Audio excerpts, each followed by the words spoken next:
What is up, dweebs? Welcome back to what I guess will be a bonus episode of the Weekly Dweeb. It's the boys talking the boys, season 4, episode 1 through 4. And with me is the other legendary egg. Do not adjust your sets. That's not James with the hat on.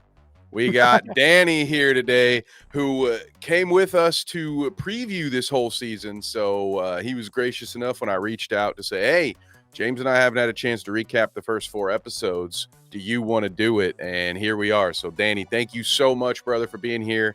How are you doing? How you feeling about this season so far? Well, I'm doing well. With the boys, I'm feeling sorry for them with their review bomb and all this jazz.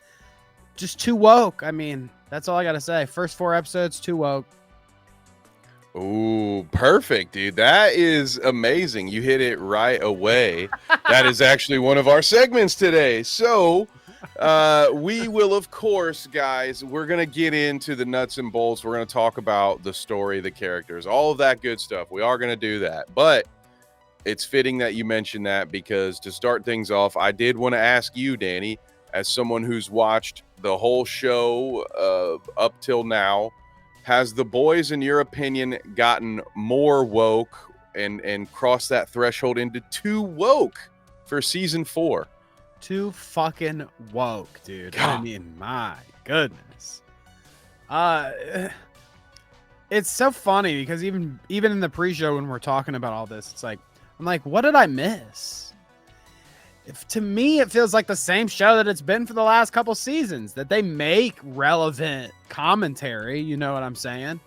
But too woke, it's like, what did I miss? I can't even articulate or think of a specific point, like something that happened throughout the 4 episodes where I was like, no way that they did that. Oh my God. Come on. Because, you know, I'll admit when they're pandering too hard. And I just didn't see it. I don't know. I just didn't see it. So I want to at least agree with you on the part of this is what the show has been.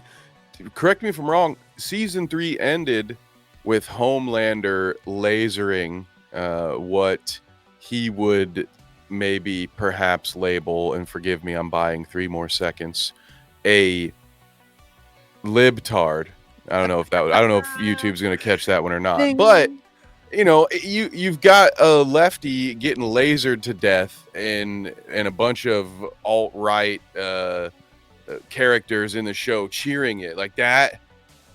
But having Firecracker be a P word, is that at that point that's now it's jumped the shark? It wasn't before when he was daydreaming about lasering hundreds of thousands of people. It wasn't any of this other stuff that has happened. It was this to me, Danny, has just been a byproduct of people whose job it is to make money on the internet based off their interactions, just cherry picking the right clips and only whining about the ones that make fun of our side. Like, oh, these ones aren't okay. Has the quartering made a thumbnail yet? Probably, dude. Oh, the quartering. Okay. Oh man, crossover. I'm gonna hit the button. This is gonna end up on the clout route as a clip right here. The quartering said that Dr. Disrespect's issues would be solved if he would just come out as trans. So that's where the quartering's head's at right now. I don't think he's worried about the boys as much. Do you think that would work in the boys? Do you think if Firecracker transitioned in the show that they'd forget about the? Oh no, it's the opposite. But wow, how about that? Okay. Yeah, the soothsayers over at the boys, they look in their crystal ball and they pull out this Firecracker is a pedo storyline, and then, you know, old Dr. Disrespect has his whole thing going on, which Danny and I will talk about at our other show. But so I don't know. My opinion on the show has been that it makes fun of just about everybody, myself included. I think throughout the 4 seasons or the 3.5 seasons, there's probably been multiple occasions where you've looked at something a character has done and been made fun of. What they've made fun of Scientology, they've made fun of politicians, they've made fun of pageants, they've made fun of Christianity. They've made fun of celebrities constantly. they've made fun of Zack Snyder a million times by that director. They've made fun of the way that what girls get it done, right? They made fun of how corporations took the fact that Maeve was bisexual and just turned her into a gay character for the money and for the PR. Like they had entire seasons that revolved around that kind of stuff. So don't sit here and tell me that the show only takes pot shots at one side, or maybe that's the issue, is that in previous seasons there's been a little bit more of a balance, but this particular storyline currently, it has Sister Sage doing basically the same shit that Stormfront did, by the way, but Stormfront was a literal Nazi. So again, how this wasn't too woke in season 2, but it is now. Can I tell you something about the episodes, how they went down? So I think we were talking when we went the last time about this, how like maybe the first 3 episodes would be like its own arc or something, blah, blah, blah. Or it could just be they're releasing 3 episodes. It's just 3 episodes, you know, they don't really have like a running theme. I think that's kind of how it went. But I also think that I think they banked on people were going to be like, oh, 3 episodes, let's binge them. So they knew that people would come for the 3 episodes. And then I think they saved everything for 4. I think that the 4th episode was the craziest episode. That like the first 3 episodes had nothing on anything that happened in that 4th episode, in my opinion. There's so many points of like craziness in this last episode. Yeah, you are absolutely right. Because you've got the Homelanders situation, which is a segment we'll get to here in a second, but then you have the whole Starlight v Firecracker and how that whole thing explodes. And this one had thing, just a breakneck pace. And and the Sister Sage thing with the lobotomies, that I had to turn away from that. Oh my God. Ooh. Man, so that, you know what, that it takes me, while we've talked about Firecracker, we've talked about Sister Sage, you mentioned the pacing of everything, so maybe we can talk about those 2 so far. As you mentioned, it was a slow build. We're getting a lot more about both characters though in episode 4. We saw the ice pick previously. It makes perfect sense, right? Now why she'd be with the Deep. She's given herself literal brain damage to hang out with that guy. But what were your thoughts? And then please feel free to elaborate if you were, because the pacing is weird. I agree with what you said. It feels like they really were setting it up to just make you want to come back for season 4. Like you get those 3 all at once, and it's just like, it was like watching episode 1 of The Wire. It was like, damn, that was a really long hour and a half. And then the next 30 minutes is like a literal train wreck. There's bodies flying everywhere. Yeah. So with the Soups thing and Sister Sage, I couldn't think of her name, even though you just said it. Sister Sage. That scene, I mean, I am interested in the character she's becoming. I think she's the villain of this season, right? I mean, in some kind of way, she's pulling the strings. Yeah. But this dynamic with Homelander happens like every season, right? It's like there's a powerful woman that comes in and uses him as a weapon, kind of thing. And that's exactly what's going down. Yeah, it was Madeline Stillwell, then Stormfront, and now maybe a little bit of, now it's Newman and Sister Sage kind of both try. Well, it was Newman there for a little bit. Now they're on, not on good terms, and we've got Sage. But you're right. Even though it was Homelander that came to get Sage this time, it's like, she's the brains and the one person willing to stand up to him, which makes her, as we've seen, as you talked about earlier, and we'll talk about some more again with that lady, that doctor lady. So there seems to be a reason why Homelander's always bending to a dominant female authority figure. So I wouldn't be surprised if, like you said, they're setting up Sister Sage as one of the big bads of the season, because I think this show ends with Homelander's death. I don't think he's gonna die this season and then they get one more season after that. Like, so he can't be the big bad, right? We can continue to watch him. I mean, obviously we know he's the impending doom, but he can't be the climax of this season. He might end Sister Sage himself. I could see her going down that path where he's like he likes it. He likes it now, right? He likes it now. Oh, you want to be sassy and challenge me or whatever. This is cool until it's not. Until she challenges on something and it's not cool anymore. And then he fucking laser beams her fucking face off. Boom. Yeah, dude, they foreshadowed it. You just like it. I started connecting the dots as you laid it out. If you remember, when she first refuses, she's like, I'm the 8,000 times smarter than you and your ego can't handle it. And at one point he says something like, do you really think I'm that petty? And then later on, I don't know if it's the same episode or a future episode, they're interviewing Starlight's old friend, the Almond Joy lady that worked in IT. And if you recall, Homelander very stupidly just lasers her to death as soon as he gets the admission, before she can even tell them what she sent to Starlight. And he looks to Sister Sage and says, oh, maybe I am that petty. So I think you've hit the nail on the head. I think they're foreshadowing that is exactly what's going to happen. She's going to get the Madeline Stillwell ending with just a laser to the face. But until then, she's going to get her brain scraped and fuck the deep. Like, wow, what a scene. This is what I don't get. Okay, so explain this to me, or maybe this is just comic book, TV, fantasy. I just got to like suspend my, what do they say? Suspend your disbelief or whatever. Mm-hmm. She says my brain is constantly repairing itself or whatever, right? That's how she was like explaining her superpower, that it like constantly regenerates. Mm-hmm. Well, fucking hammering into your fucking brain and skull does it? I mean, does her skull repair itself too? Is there fucking does it? I mean, all this, like, you can't be telling me that the Deep has surgical accuracy here. Like, she's got a hole in her head.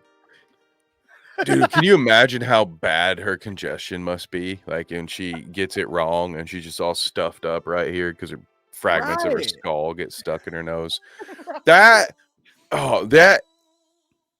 While I get it, I'm just like, okay, all right, you did something there.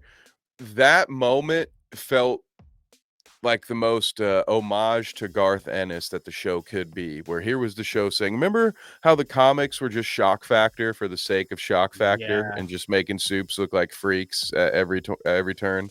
This just felt like it was put there for that. Like, oh yeah, she needs to be a degenerate. There needs to be some weird sex stuff. And we also need to explain why she would ever be attracted to that weirdo who is, of course, named Kevin. I always forget that the Deep is named Kevin.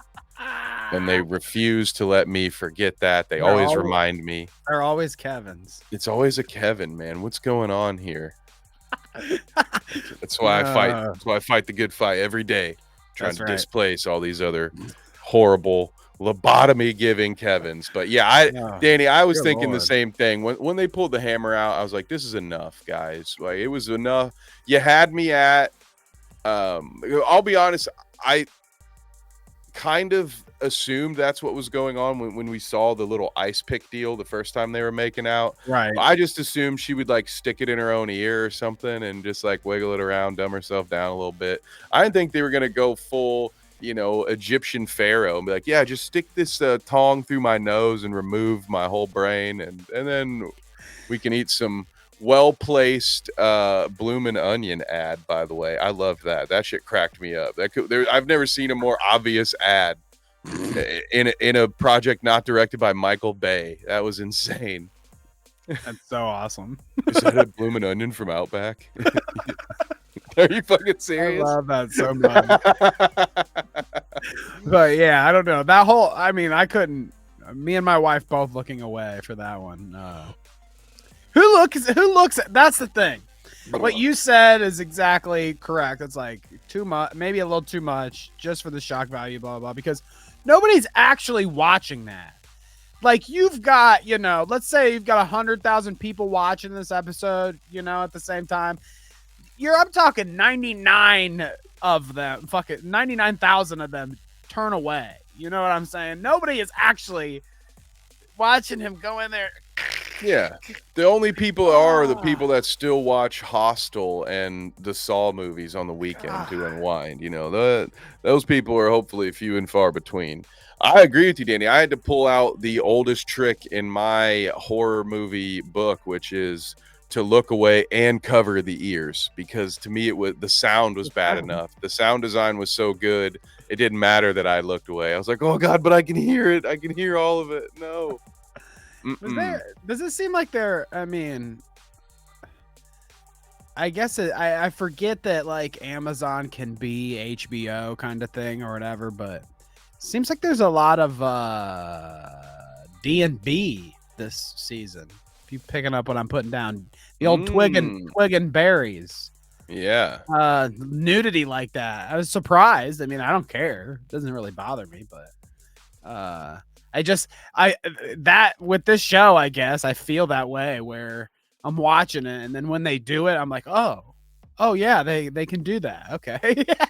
I forget that they can go that far. It's almost like they have a quota where they have to have at least 1 or 2 scenes, because it got real kinky during the Homelander Starlight stuff where he's like lasering her chest and stuff. They're like flying around. Yeah, right. They're like banging one when he kills a guy while they're banging. Like, yeah, they get real weird with it. Almost again as if those are the little these are for you, Garth, you know.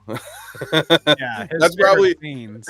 They bring him in once a year to do consulting since he's the original author, and like he just comes in like, here's all the sex scenes I got laid out.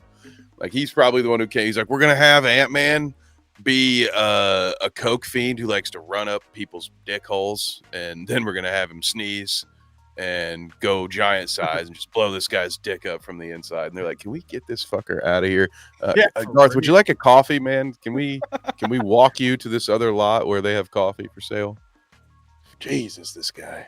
But yes, hey, off to a good start with Sister Sage for me. I'm interested.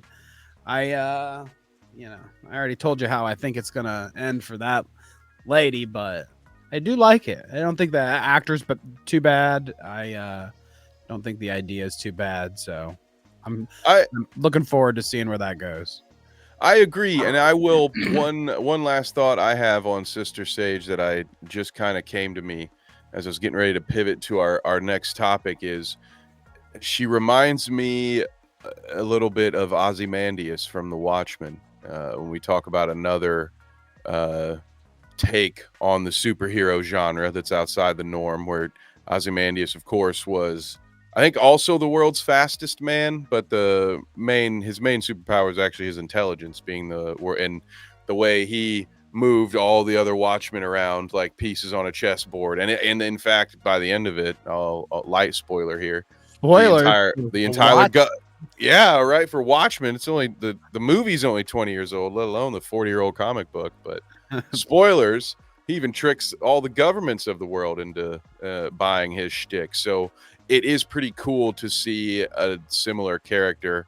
I think what would be the DC equivalent, like a Lex Luthor or something. You've got these uber intelligent folks doing some things. So I love a good evil mastermind. But the other new soup wasn't projected as, the smartest person, and I wouldn't still say is in the running for smartest superhero, but she's got a way about her in riling up her base. Clearly a grifter, a scammer, a character that if she were in real life, Danny, we would have covered on the Clout Route, I think, once or thrice. We actually have. Can I read you this? Let me read you this. Yes, please. Eric Kripke. So that's that must be the. Is he the writer or the director of the show? That's the showrunner for The Boys. So it's a quote from him. Eric Kripke says Marjorie Taylor Greene was the inspiration for Firecracker. He says, you have these Trump spawn that are trying to outdo each other for how outrageous, sexualized, gun-toting, and slavishly obedient they can be. And with Homelander, he would start to create these spores that would grow into these other characters, and she's a version of that. So shouts Ooh. out to our girl, who Marjorie Titan Green, the one and only inspo for Firecracker. I feel it, except they did like it's Marjorie with a little bit more of, she's better at the internet. She's not quite a boomer. Yeah. She's really got that stuff figured out. That, and she can do the sparkler stuff with her fingers. So interesting. I will say the one thing I thought kind of took me by surprise. I didn't expect that both new additions to the Seven were just going to kind of be people who are lying and grifting, I guess, because Firecracker, to me, she's just like a watered down racist version of Sister Sage. Like they're pulling a similar grift. Like they know what they're doing is not real. They're manufacturing internet tension and drama to Mhm. fit a narrative. So it's almost, I mean, it makes sense that they would be aligned. I didn't expect that to be, I guess I expected a little more variety from the new additions, to where it's just Firecracker. It feels like if it weren't for the fact that she has a personal beef with Starlight, and that they have her be they're very ham-fisted with how racist Firecracker is towards Sage. Like they do go out of their way to make that a thing. Yeah. Um, but if it weren't for those two aspects, she's basically just like Sage. She could have been Sage's sidekick. It's like, what, I just feel like there should be a little more to separate these two characters. But Yeah. I mean, they have a, if there is a criticism there, because I like the boys, but if there is a criticism there, I think they have had I mean, we kind of talked about it. They have a problem with this.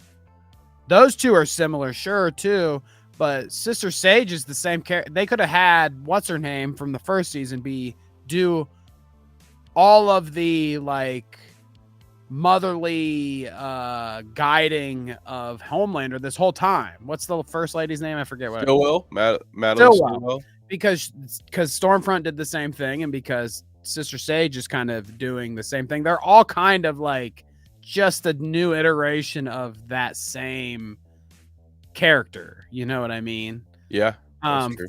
Firecracker is like Sister Sage in a different way, and I agree with what you said about it would feel better if they were a different variety, but Sister Sage is the same damn character that they've been using, this whole time practically.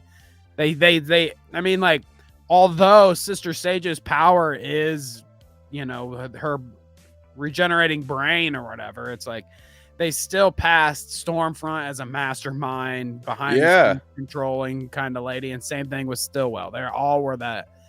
They did the same things. You're right, down to the same playbook. I remember not verbatim, but to paraphrase the line, at one point, Stormfront says, "You have 50,000 employees, whatever, focused on your PR, and I'm beating you with 5 guys making memes." So it's very much the same playbook of, using the public against themselves and kind of working from behind the scenes. You're right. There really, really is the same character. And you kind of reminded me that Stormfront did the thing that I like about Firecracker too. I guess I like both of them the way they did it, but they both used the internet like virality to their advantage. Like Firecracker is doing it in a podcast or whatever, but Stormfront was doing like selfie videos and shit in Instagram lives or whatever. Yeah. Yes. So it is, on one hand, it's sort of, I guess you can enjoy the continuity of it, and I do appreciate it.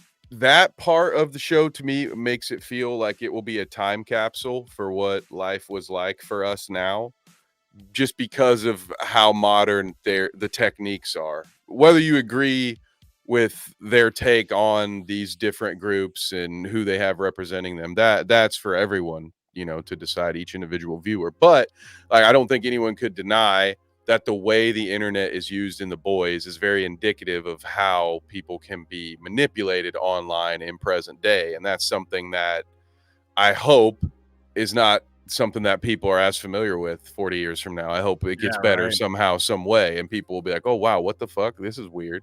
What a weird little time to be alive that was. That must have been." So I enjoy the way they've been able to weave these things into their uh, storylines. Uh, it's it's uncanny the way they're able to kind of, in my opinion, it does hit the mark. Some of this stuff is, again, a little ham-fisted, but I'm reminding myself that it's a spoof on the comic genre. So you're gonna have like stuff's gonna be over the top and campy. So Mm-hmm. it's just sort of like, I don't know. I don't take it as they're trying to shit on your group specifically harder than the other one, as I do as it's supposed to be shocking. It's supposed to be over the top because that's what the story is. That's what the flavor of this is. It'd be You like, always got to go back to the idea that it's based on a comic. I feel like, and that yeah, helps. That helps a lot. I think when you think about it that way, you know.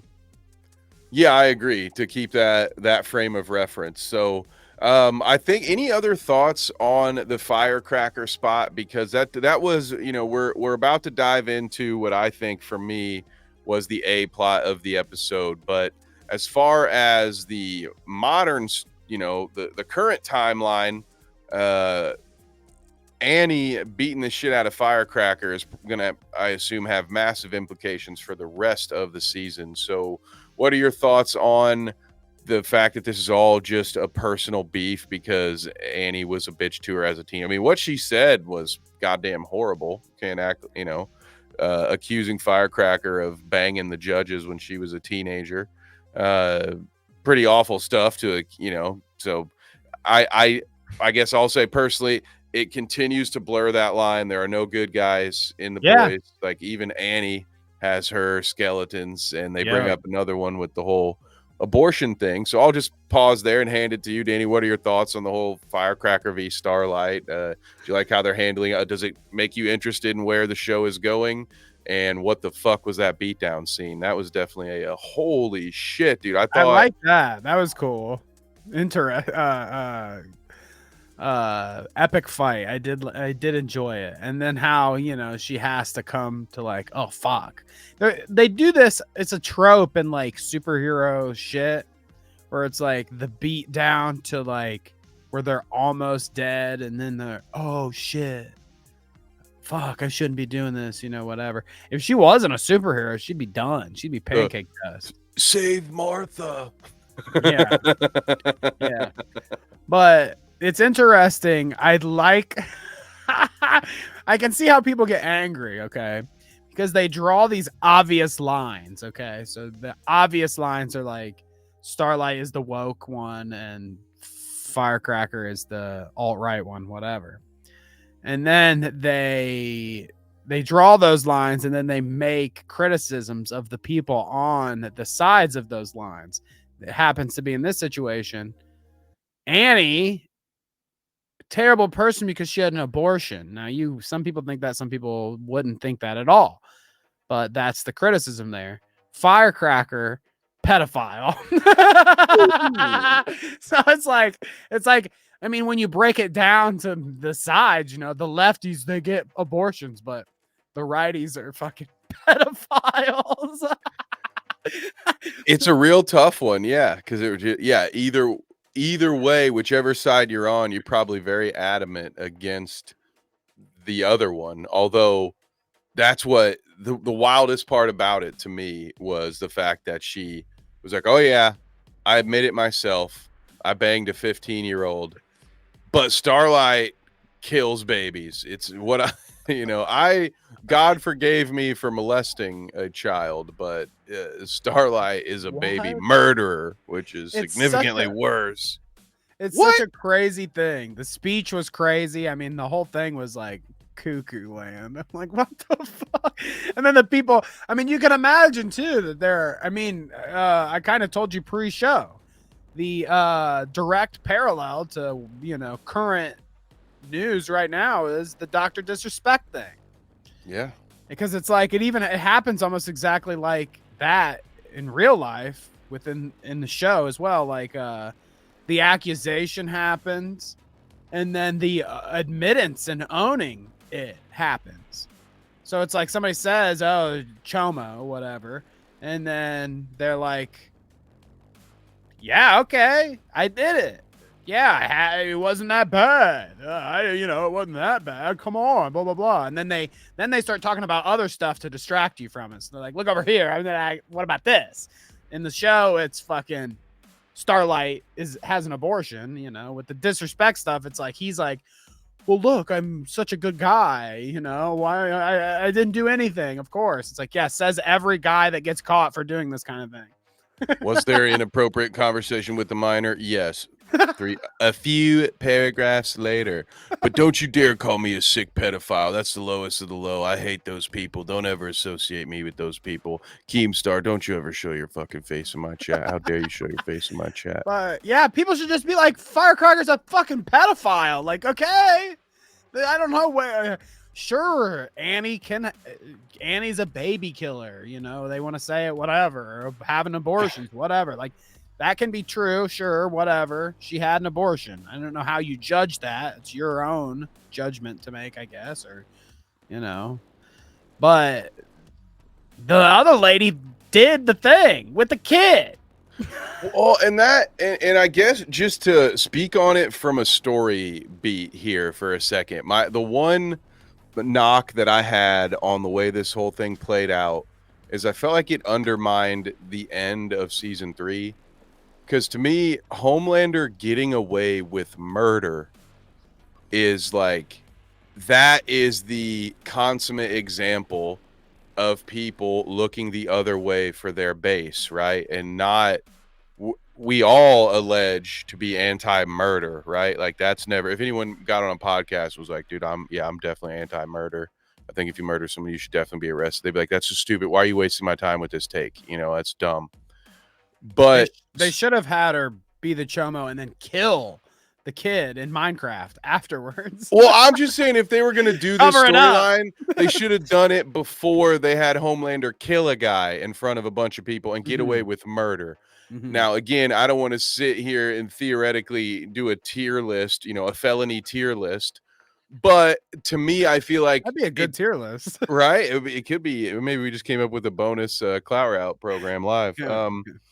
But I just, it feels to me that murder is the highest example that you could have used. So to have someone who's not Homelander also get away with it, I don't know. Maybe I'm wrong here. Maybe that's actually done intentionally to show that Homelander is what opened the door, and now, or let's use the snowball. Maybe the snowball's rolling downhill, and now even small nothings like Firecracker can get away with pedophilia just because they're on Homelander's team. Maybe that's what they were trying to say, or that's what they're going for.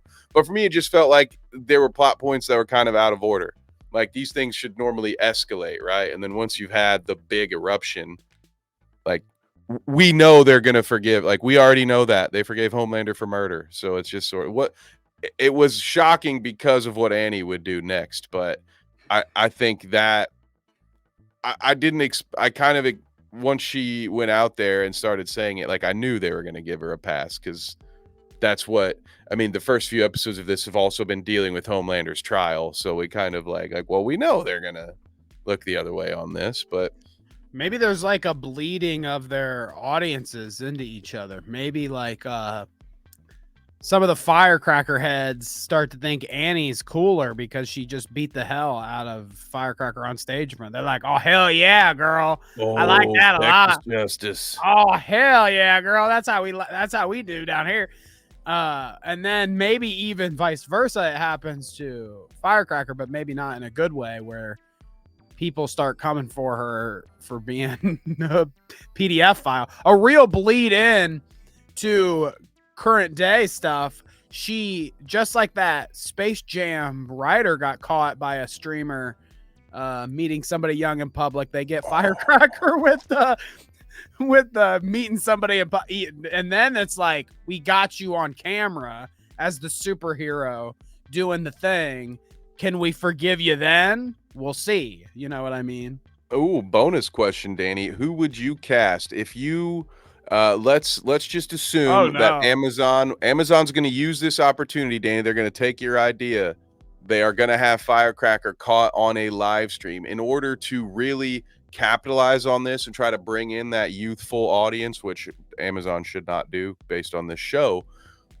They're going to pull a real streamer in for that cameo to play that role. Who would you cast to be the fake Alex Rosen or the fake Vitaly for the boys? Twitch makes amends because Amazon, Twitch, it's the same thing. So Twitch makes amends with Dr. Disrespect, and they get him to be the PDF owner. Oh, you're going full meta on that one. Okay. Wow. Let's go. As long as he gets lasered at the end. Or, you know, I would be also satisfied with a Chris Hansen cameo where he says, "Take a seat, Firecracker." That would be fun for a lot of reasons, because I imagine it'd be a decent payday from Amazon, and then there's a lot of people that Chris Hansen owes money to that might come after him. Exactly. We'd be doing everybody a favor. Yeah, it's a win-win. Give it the content must flow. Oh, that's good. I like that. So we've spent a lot of time with two of our new soups in the 7, but the rest of the episode, as far as episode 4, and a big portion of the season has revolved around everyone's favorite sociopath, the Homelander. And episode 4 in general, Danny, took us down into Homelander's home. And this was some of the most tense. I don't want to call it. It was horror adjacent, I think, to me, because Homelander. I mean, he might as well be the boogeyman. He might as well be Michael Myers. It's just instead of a knife, it's lasers, and the way he was fucking with everybody, and you knew based on everything you've seen that crazy bastard do for 3 seasons, you just had the feeling. It was like that old Alfred Hitchcock with the bomb being under the table, and you see it, and then the characters just talking about baseball, and you're like, oh my God, that bomb's going to go off. When is it going to go off? Homelander was the bomb. I thought this was a very impactful sequence throughout the episode. What did you take on Homelander's return home? I mean, like you said, like horror adjacent. Think about it. Like, take the concept of what happens there. You could make it into a horror movie. And I think it would be an interesting horror movie to come out these days when they're trying to always change the genre just a little bit, you know, whatever. They make this ultra super, like a Superman style character, go visit the laboratory where they created him in. And in visiting, he is a serial killer of all these scientists that he remembers from when he was a kid, whatever. Now, they could make it more complicated and blah, blah, blah. Like, they're scientists that work on superheroes, so maybe they have stuff to try to fuck back, you know, fight back. You know, you got to have your final girl that makes it to the end and wins, you know. So, like, the old lady that was in the Homelander scene, you know, she's the final girl, final old lady. The final. That I didn't think about it like that until you said it. Like, it is kind of like that vibe. It's a horror thriller kind of sequence there. I enjoyed every fucking bit of it. Dude, you are on point, though. I am envisioning like Alien Isolation, but with Homelander instead. And like all you can really do is find different places to hide, and like you can solve puzzles to alter the environment. So you can maybe trap him in a room here or do this. But he's Homelander, so even if you have a weapon, you're not gonna be able to do shit about it. Right, there you go. Yeah, dude. And then it's survival horror. Oh, dude, let's go. All right, we're gonna have to start a Patreon. We're gonna start a GoFundMe for this game. Right. But my God, so we're in agreement here with this whole thing. The way he one at a time reminded these guys of the horrible things they did to him as part of their day-to-day stuff that they forgot. Just imagine having to do that many atrocities to children that you can just forget some of them because it's just a day at the office. With that being said, there's no way, in my opinion, that anyone can get to a point where they would no longer view Homelander as a sick son of a bitch, evil bastard. However, I think watching this episode, you kind of can't help but think, holy shit, this guy was really set up to fail. The old lady even admits to him that his need to be loved isn't even his own doing. Like they engineered his yeah, that they broke his mind because that was the only thing that was normal, just regular, that was human about him, I guess. That was the one thing they could control, so they did it. It does make you wonder in the same way, in a much better way, I should say, than what the comics did. The comics had him being controlled and driven crazy by what his clone was doing in his name. This is way cooler to have been like, yeah, from the beginning, we knew we'd have to manipulate you to make sure someone would be there to pull your strings. So I just felt like it added so much depth. The best villains are the ones that, to some degree, even though you disagree with everything they're doing, you can understand how they got to that point. Again, even if you want to tell yourself you yourself would never go that route, the more that you can understand and see how they have a point, to me, those are the really good villains. The ones you're going to disagree with me, but at least they have a point that you can say, oh, okay.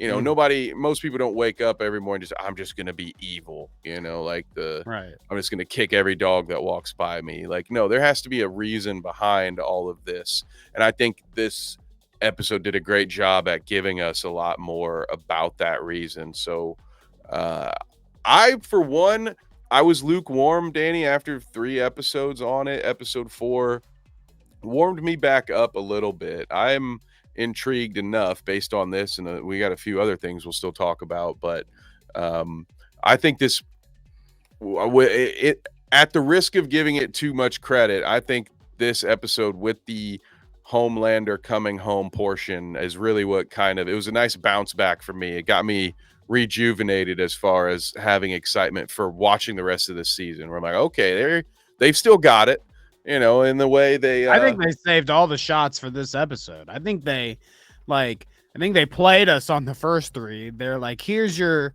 this will satiate you. And then they came back swinging with the 4th episode. Like everything happened in this one. Yeah, this was the all right. Now you ready? We're whipping you back in. So this one, we talked about Homelander. I love the old lady. I wanted to show. Yeah, there you go. Perfect. Yep. I was like, there's one more Homelander thing we wanted to talk about, and it was yours. It's the old lady. Go ahead. Oh, she's just great. I mean, she commanded every scene I felt like she was in. Like, even because, and I guess we were talking about it, how I was saying a criticism maybe that you could make is how every season he has this lady that's, masterminding him. But if you really want to cover for the writers there or whatever, or kind of make it a in story makes sense, since he was a child, they made it so that it was the old lady at first. She engineered it to where he wanted her affection and her appreciation. That brought him satisfaction. And then it kept going, throughout his whole life. Now he's had a powerful woman that has been there to control him in some sort of way. And if he doesn't have it, he turns into like fucking feral nut job mode, jacking off in the sky and shit, just like he's got to have a guiding light, I feel like, or else he goes into nut job mode, wild animal mode. Yeah, and even for a short stint, he had it with Stan Edgar, and you might be onto something with regard to that blowing up even more quickly than usual. Maybe it's because he wasn't a woman.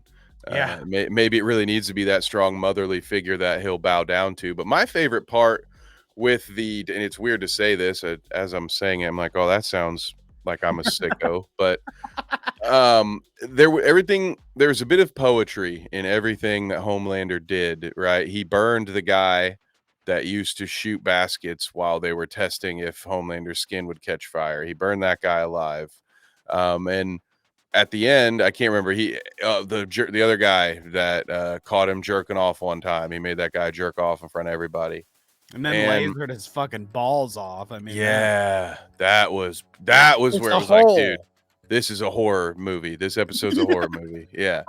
That was when it did it for me right there. But the way he gets back to this lady, he has her meet him in his bedroom. You know, she tries to head things towards her office, and he's we got to do it in here.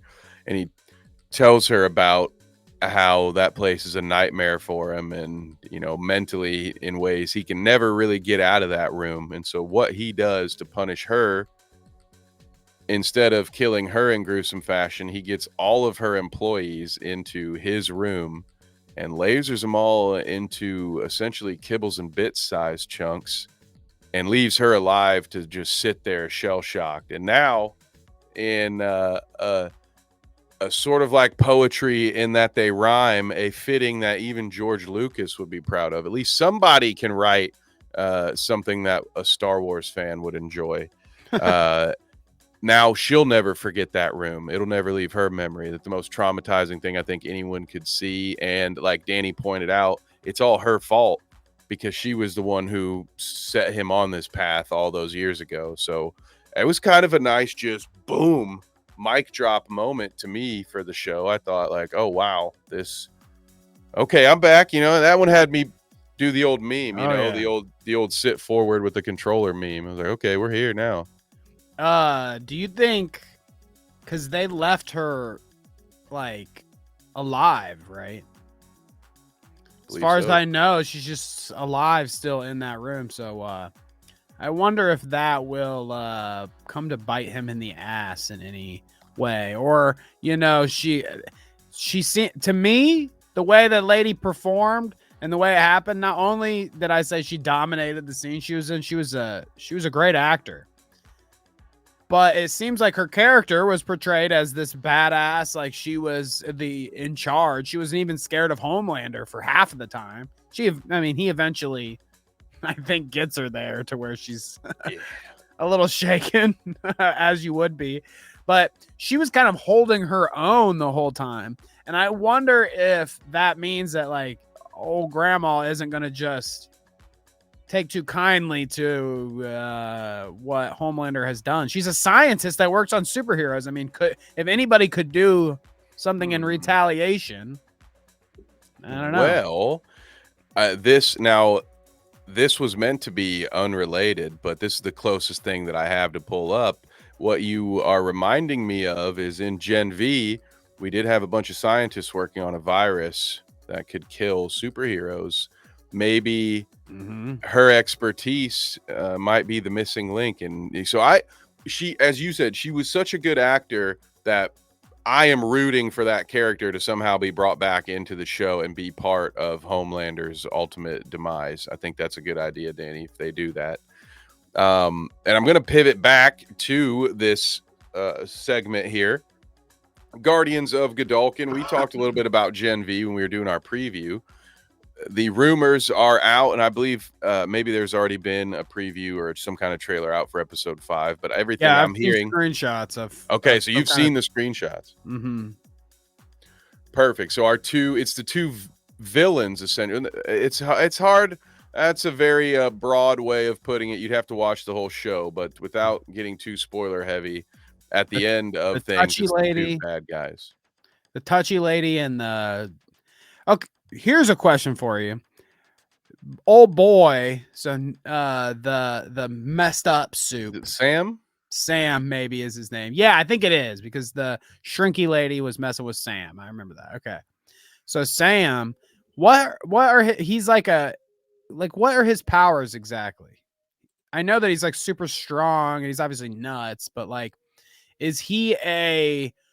could he fight a Homelander kind of thing? Or is he just going to get annihilated? Do we have characters like that in play that even could?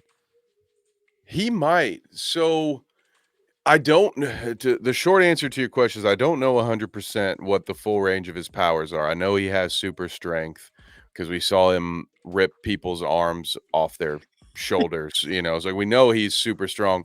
He was also Golden Boy's brother, who I don't remember if he could fly, but he could he could fly. Could he fly? Okay, yeah. Remember in his, I mean, spoilers for Gen V if you haven't seen it, I guess right now, but that's how it happens in that in his first scene, right? He like flies in and starts going nuts, right? That's right. Okay. Yep. So So he yeah. definitely flies and shit. And I think he might laser beam even. Yeah, it might be fire, but so he I can can't fly. He remember. had super strength. What I do remember is at one point when he was talking to his professor, it was something along the lines of that, he could be the next Homelander. Mm-hmm. So I do feel that Sam might be one of the characters, probably not by himself, but if he were to help, he might be able to do enough with him and a couple other people to actually take down Homelander. So that's where I think they would go with him, because based on his story arc in Gen V, there's a good guy in there. He's just a little crazy and can be easily manipulated. So I He definitely see him being somebody who has like uh, who probably is one of Homelander's henchmen who has a change of heart at the end and he sort of could be redeems like himself. he could be like the comparison of Black Noir, right? You know what I mean? Like the Black Noir in the comics was an unhinged version of Homelander, right? So like Yeah. to some sort of degree, they could make this guy Sam be that kind of guy, like a guy that could stand up to him. And when Butcher's swinging at him in the end, this is a guy that could help, hold him Yeah. down for a few punches or whatever. That was Oh, a pretty popular theory coming out of Gen V, that Sam might make a good next Black Noir. So, and they've been setting that up with this new guy being an actor that's annoying everybody and trying to find the character's motivation. Sam, with the right medication, could probably just be Black Noir. They even have similar hallucinations, right? Except yeah. one's got puppets, one got cartoons.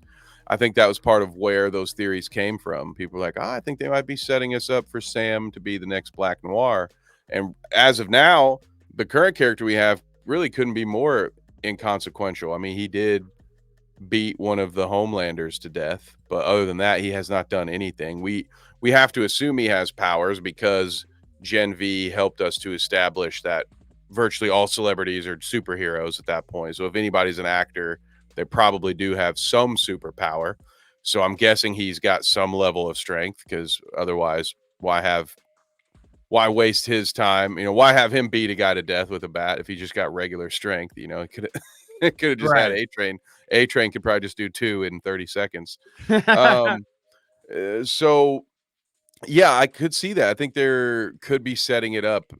Otherwise, I feel like they're wasting the new Black Noir. He's just a little bit of comic relief here and there, which I don't mind. I don't hate it, but I think that character could just be a lot cooler. Maybe it's my inner Batman fan just wanting to see the boys Batman knockoff do more cool shit instead of being an annoying actor. Yeah, Black Noir is kind of whatever to me, and the Deep is kind of, I don't mind the Deep. We're talking about like other members of the Seven or whatever, but A-Train and Huey's whole back and forth, which eventually leads into Huey's dad, which we were going to talk about, but I thought that I enjoyed their little interaction. Like obviously Huey gets A-Train to get him some soup stuff, some soup. Some full-time V, none of that temp green stuff. Yeah, to save his dad from dying. And it's kind of like you owe me, dude. Will you do it? You killed my girlfriend. You splattered her, in fact, in front of my face. So will you do me a favor and we'll be even? And I loved the scene between them when he was getting the stuff from him, the super juice. Where he's like, you're not gonna forgive me, right? And he's like, yeah, I did plan on coming here and telling you to fuck off or whatever, which I thought was cool on Huey. Yeah. But then he's like, no, we are cool. And they do their little handshake. And then A-Train seems, I mean, like, how do you redeem a guy that splattered a lady, an innocent lady, among other things? I mean, He also murdered his own girlfriend. Yeah, like we've seen him do all kinds of terrible shit. I mean, obviously not. Again, Kevin said it with Starlight. Like none of the people are good people, really.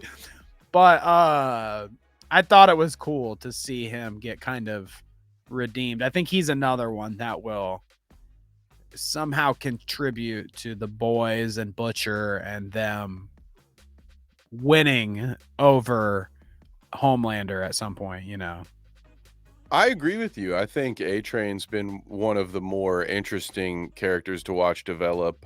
I love how things have gone or seemingly are going to go full circle with him being, as you mentioned, he blew up Robin, Huey's first girlfriend, to smithereens. And if it weren't for that, Huey wouldn't be a part of any of this. So to see him forgive A Train, but still keep up with the fight is kind of a big moment, even though you know, whether or not it may feel like it, if that's not the most relevant plot point to what's going on. It's like we got Homelander doing this, we got Starlight and Firecracker doing this, and then we have what feels like the C storyline of like, oh yeah, Huey's dad is sick. Like, okay, I guess we gotta fill time, sure. But then you bring this element in where now he has forgiven A Train, which was originally the whole reason he was doing any of this. So it just shows you how much his motivations have changed and how much the character's grown over time. And I do like the idea, like you said, that A Train might be one of the determining factors in bringing Homelander down. Because A Train, to me, I always use the same character for reference. So forgive me if you've heard me use this reference before, but it's what I like to call a Pete Campbell character. If you've ever watched Mad Max or Mad Men, you know that one of the most annoying but well acted and portrayed characters of that show to me was Pete Campbell. He was a guy, for one season, he'd be a complete piece of shit. You'd hate everything that he does. You'd feel bad for his wife, bad for his family. And then there would come a moment where he'd have a brief moment of redemption, or he'd do something that a good guy would do and he'd win you over. He'd be like, you know what? Pete's not so bad. And again, he's acted so well that when he does, like, he's someone you almost want to root for. So when he does give you those little pieces, you're like, okay, I can forgive you. I want to forgive you. And then no, boom, no, something else happens. And you're like, man, no, I was wrong to even trust you. Fuck that dude. And then, you know, then they'll ratchet it up the next time they have him do a good guy thing. It's a slightly better good guy thing. So it's just this back and forth. It's like a tug of war. And I think it's a difficult character arc, you know, character type to have in a show to get people to want to go on that ride and actually, you know, give a shit, you know, love and hate a character. So maybe he's not quite a Pete Campbell, but he's in the same vein. I think A Train, the actor, and just what they've done with the character, it's a lot cooler than what they had him do in the comic. Let me just say that they took probably one of the worst characters in the comic, and I think have done some pretty cool things with it. I don't love all of it. So what did he do in the comic? What was his fate? I can't. I'm pretty sure Huey kills him. Okay. That seems like if they're going to go, if it's not the forgiveness route like they're going now, the only other route that they could do is Huey getting his revenge on him. So that makes sense to me. Yeah, A Train had no redeeming qualities, because remember in the comic, it was A Train, Noir, and Homelander that assaulted Starlight to begin. And throughout the whole comic, A Train is like doing hand gestures, but he's like constantly mocking her for it, rubbing it in her face, and he's a big coward. There's nothing, they don't do this whole back and forth with A Train in the comics. He's just a piece of shit all the time. So yeah, I prefer, I guess, what they've done. I say that a lot. Eric Kripke's better at this than Garth Ennis was, but Garth Ennis created it, so, you know, credit where it's due. I thought he was gonna get sucked off there for a second. A Train by the Deep in that scene. That was an interesting flex of power from Homelander. Deep has similar, although his redeeming qualities aren't nearly as much. But I think for him, it's all the abuse that he has to take that makes you want to sympathize with him. But then no, you know, he's constantly a shitter, and then his name's Kevin, so he'll never get any sympathy from me. Is A Train? Oh, sorry. Go ahead. No, go ahead. I was just making a Kevin joke. You are the coolest, Kevin. I'll give you that. It's not the other guy anymore. But isn't A-Train like the strongest superhero besides Homelander? Like, I don't think. I guess they don't like go that route with him, especially in the show. They're trying to make him kind of redeemable or whatever, somewhat, so they wouldn't want him going around like flexing that. But besides Homelander, he can run through your body, and it doesn't even phase him. So, like, arguably, if he wanted to, turn coat and be a fucking, mass murdering superhero or villain, at that point, but he could do it better than, just as good as Homelander, Homelander is the Superman of it all, but A-Train can obliterate you just by fucking running. Yeah. Well, everybody but Homelander, though. I would think, because they couldn't even light his skin on fire. I think Homelander has Right, he that couldn't kill impenetrable him, I skin guess, thing. but Because even Translucent had it. If you remember, they had to stick C4 up his bum to finish that guy. oh right, yeah, that was So I'm just, yeah, that one was. That I was like, well, good for you, show. Bold. Okay. they've done that. They like to get the superheroes that way. They blew it up in his butt. They blew it up the guy's dick or whatever. Yeah. One of the main villains is just a head popper. Just runs around just blowing people's heads up. It's, they definitely. I would love to be on the production team. Could you imagine being on the team, Danny, that's in charge for all the squibs they would have to use in that show? How many different times has Homelander covered head to toe in blood? At least twice in the show. Scene where he's smiling after his scientist showing he did there for His the old homecoming. lady. Yeah, his homecoming. When he comes up out of the elevator and he's smiling, covered in blood, that is a pretty wicked scene there. But you said something about the head popper lady, dude. That's the character I'm least interested in. I hate the tangent like that, but I wanted to say that before I forgot. The head popper lady, I don't care about any of that. I imagine that at some point we're gonna go into like, now it's super White House and like Homelander's probably going to be involved in that, where they're, the presidential aspect of it all goes there, I'm sure. Yeah. But as of right now, and since it hasn't went there yet, and they're just kind of like, they're talking about it all and stuff in the background with head popper lady, I'm not interested in her at all. That's fair. What I will say is it's another big improvement to me over the character in the comic. Now, so Vic the Veep, it's a gender swapped character. So he was basically Vic the Veep in the comics is George W. Bush, but as a vice president. And then, spoiler alert for the show, because it's what they're doing too. 3, 2, 1. When Bob, the current president, gets killed by like a rabid Wolverine or something. It's real weird. Then Vic the Veep gets brought in as Vought's puppet to be the dumb president idiot. So I like that they've made this character somebody who actually is good at politics and all this, rather than just being a literal moron. Mm-hmm. But yeah, it was a much more intriguing storyline, or like, since they've solved the mystery of the head popper, it hasn't. I mean, she was more of an intriguing character in her limited role in Gen V than she has been, I think, in this series. Just kind of that little cameo at the end when you realize that she has the same power as our lead from Gen V. It's like, oh, that's some cool backstory. They haven't really done with anything with her this season. I think she's going to become one of the bigger players. It's her, actually. Maybe it's her that ends up being a big bad that has to go before they ultimately put down Homelander. But I have a feeling she's going to go down in the series finale, not a season finale. Yeah, it seems like, at least from what they've laid out so far, that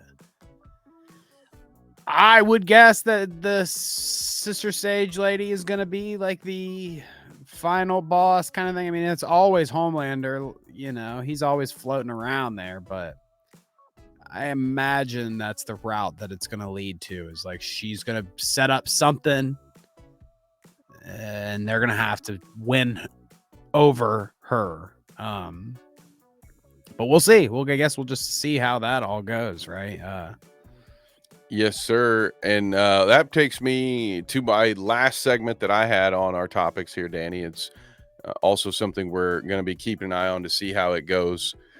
Butcher's tumor, also Huey's dad being sick, ties back into something that happened in the boys' animated series, Diabolical. So we talked about this a little bit on Monday. So I'll try to do a quick Cliff Notes version of it. So those of you who have already watched this won't have to hear me reiterate the whole thing. But of Diabolical, only 3 of those short episodes are considered canon, but one of them includes an old couple where the wife has cancer and the husband, in a last-ditch effort to keep her alive, gives her Compound V, which gives her some superpowers, but more importantly, it gives her tumor superpowers. That tumor eventually leaves her body and becomes like a black hole kaiju on top of a forest, sucking up all kinds of living creatures so it can grow.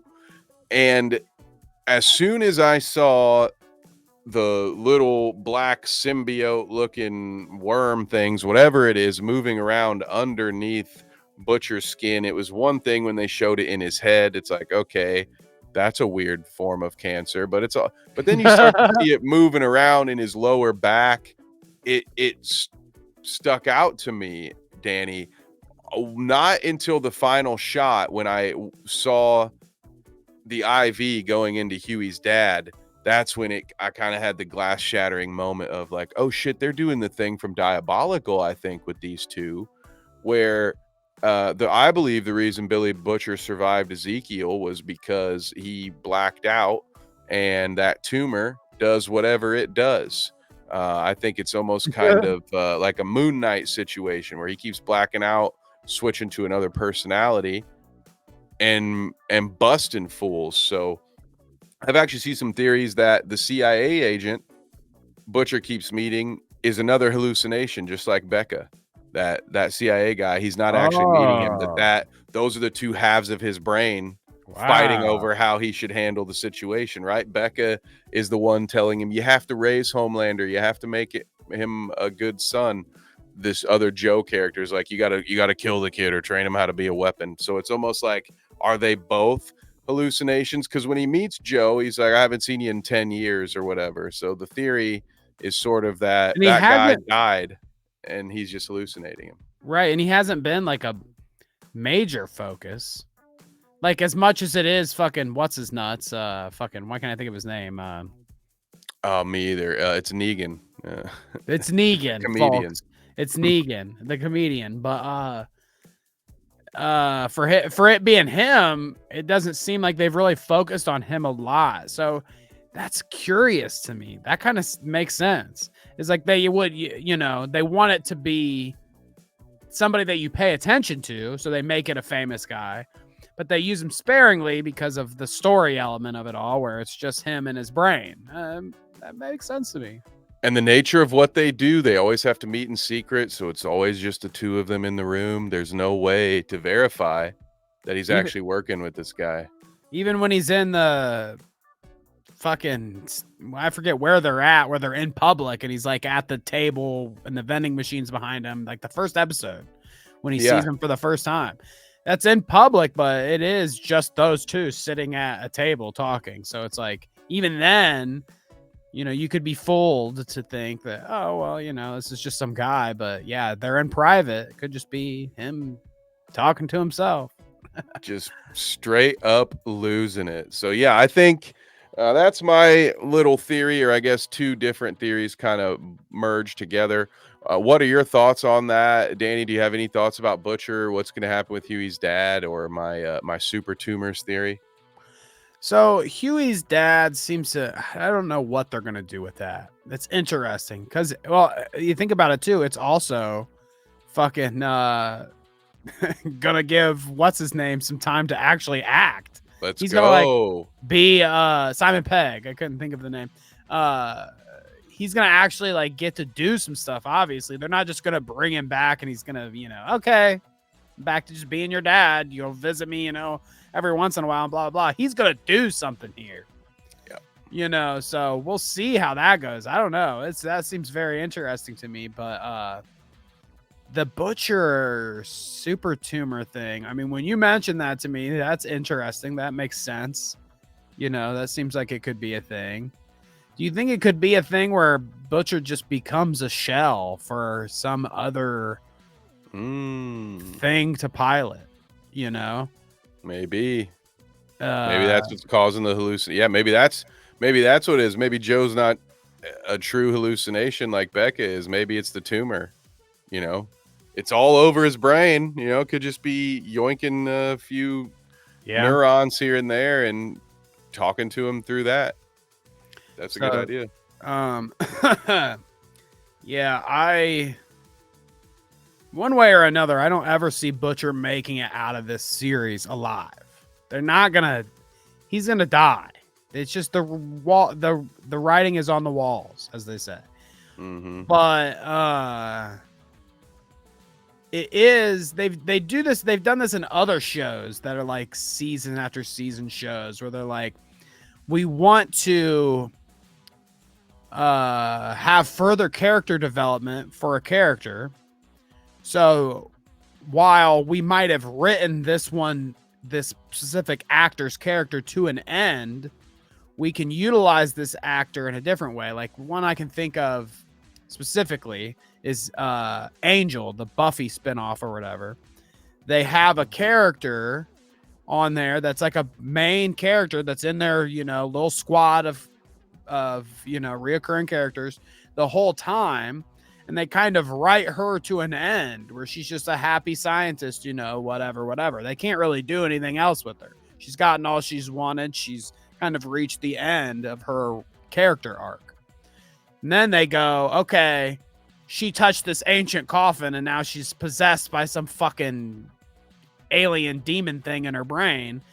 And while it is the same actor, from then on, it's kind of a different character. They've been turned into something else because it's a different, it's an ancient being or whatever that's taken her over. So, long story short, I could see something maybe like that with Butcher where they're like, okay, we've written Butcher, the character, to an end.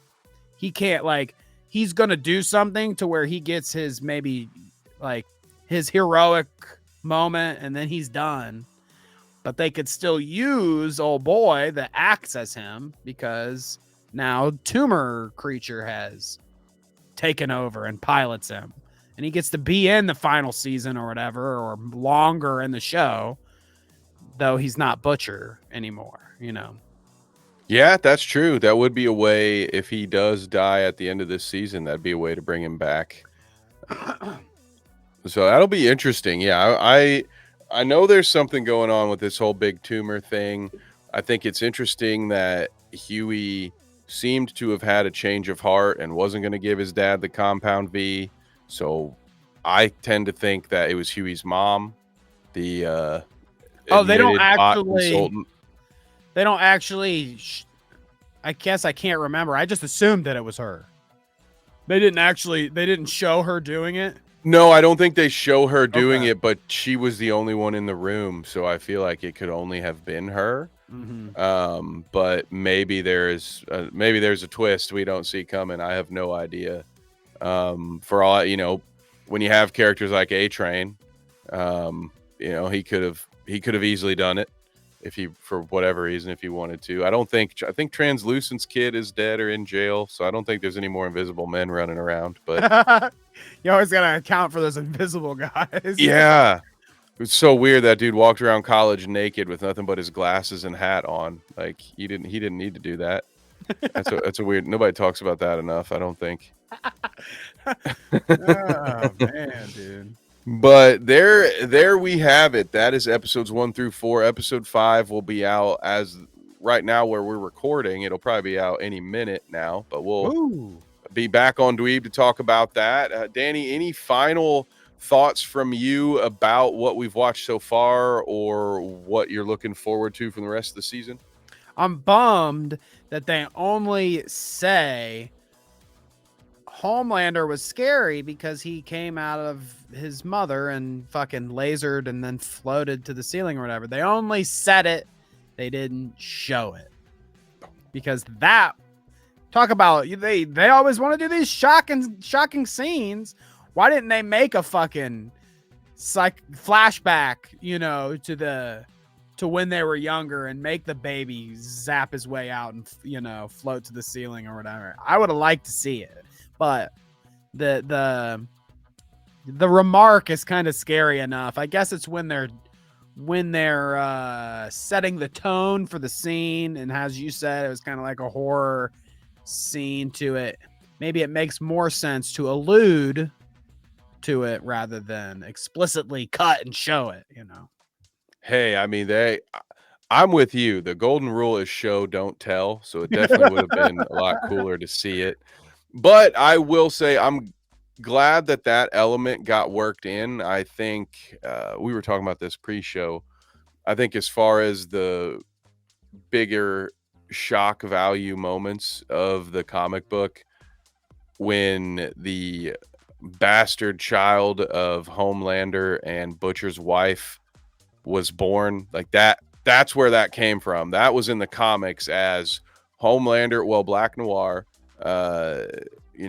forces himself on Butcher's wife, gets her pregnant, and then she dies in the delivery room because Homelander's baby cuts his way out from her stomach with his laser eyes and floats up in the air, and I believe kills all the doctors in the room. That's and horrific. They have to kill him. And now I know there was the one scene in previous where, Butcher used a baby as a weapon. So I honestly thought that was going to be it. I thought, oh, there's their homage to that. And that's how we're going to get it. That's all it will be. So the fact that they came back and did that and made that part of Homelander's canon, but just had it be him that did it instead of his son, those are one of those little subtle, like, I'll call that an Easter egg to me. That's an Easter egg, right? Like if somebody, as an enjoyer of the comic, or at least someone who is familiar with it, that I kind of popped for that. Like, oh wow, that's a cool way to use some source material that doesn't actually fit your narrative, but you can make reference to it. That's the kind of stuff that I like. It shows that even though they're telling a completely different story, that they still have some love for the source material and like to pay homage to some of those more popular scenes. But like you said, Danny, they're always going for that one big holy fuck moment, whether it's the what was it, season 1, was it driving through the whale, and then there's like the dude, I forget about some of these, right? And then there's Hero Gasm. It's like, damn dude, that baby spot probably would take the cake. Yeah. And that was not an intended Louisiana pun, but anyway, Mardi Gras desserts aside, Danny, I think that is it for us tonight. That's all that I've got as I hand it to you. Of course, floor is open if you had anything else you wanted to talk about, but if not, go ahead and tell the good folks at home where they can find you.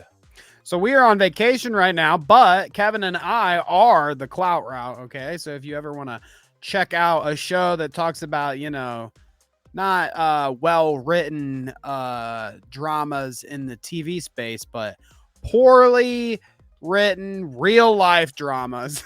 Nobody wrote them, actually. It just happens this way and it sucks. No, but that's the kind of shit that we talk about there over on the Clout Route. You heard me speak on Dr. Disrespect a couple times. That's the kind of guy that we speak on at the Clout Route. So if you want to hear us ever talk shit about that kind of guy or someone similar, check us out over there. Otherwise, I'd love to make a nerdy cameo over here on dDweeb whenever I can, I don't always know. I'm not a badwick on the Star Wars, okay? But I know a little something about the boys.